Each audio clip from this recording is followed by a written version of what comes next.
One of my goals this year was to transform this basement into a craft room / guest room. I grabbed this Create-A-Bed kit to create my own Murphy bed. Wanted some extra storage down there, so I created these ginormous cabinets to go next to the Murphy bed as well. This Create-A-Bed kit comes with all the hardware you'll need to make your own Murphy bed. It also comes with some very thorough instructions. The instructions also come with a QR code for each step, so you have a video tutorial on how to build this whole thing. Now, I went the extra mile and built my own custom cabinets to go next to this Murphy bed. But you could easily just make the Murphy bed or just buy some cabinets. If you decide to trim this whole thing out, just make sure you know where your nail's going.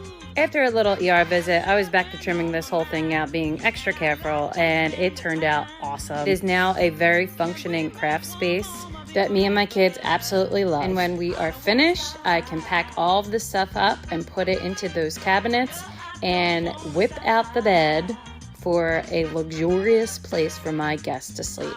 I absolutely love how this turned out.